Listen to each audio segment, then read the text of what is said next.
So we had an AI workshop at RTB. That's one of the things I'm working on, developing a book on that. And so, just kind of thinking, my main way of thinking about that is, okay, so what is out there? What do we know? What might we do? And so that's why I ask these questions, are we just going to mimic or are we going to actually produce? And so these are the things that are rolling around in my mind. But we had J.P. Moreland was one of the speakers at the conference. And so he gave about a 35, 40-minute talk. And then I had about a half hour to interact with him with another fellow just about the implications of what we're talking. And he laid out this idea or this philosophical notion of machine functionalism of, if it's just a physical mechanism, can you get intelligence, and intelligence meaning consciousness?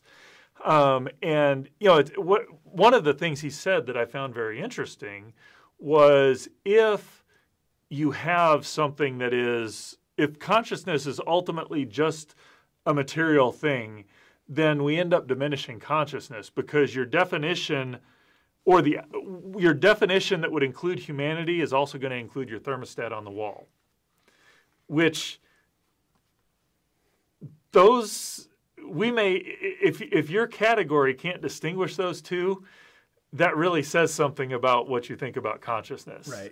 Your definition fails. Yeah. And so, we had this workshop, and it's going to be available on the web, and, I think it'll be up at this point in time by the time this show comes out. But, so it's a very interesting talk, very technical talk, but it was just very thought-provoking because we got into thinking, talking about, are dogs intelligent? And, we had a discussion about dogs and cats, jokingly in there. But, just really kind of exploring what does it mean to be conscious and what implications does that have? And I think that's a very fruitful area of research, things for Christians to engage in, because that's not something that's going to go away, and we're going to be having a lot of talk about that in the next few decades. I recommend anything by J.P. Moreland, and this conference, this video link, if it's available by the time we post this, we'll put a link in the description. Otherwise, stay tuned because eventually it will be, and we'll put a link in the description.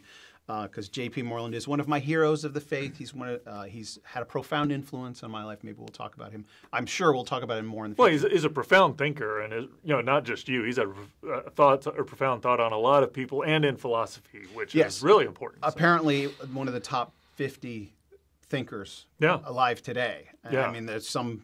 He has an award for it. It's like 2016. He was voted as one of the most 50 influential philosophers. That's it. So that's probably how. And he's a Kansas City Chiefs fan. I mean, how can you not like the guy? All right, so we're going to stay away from sports for now.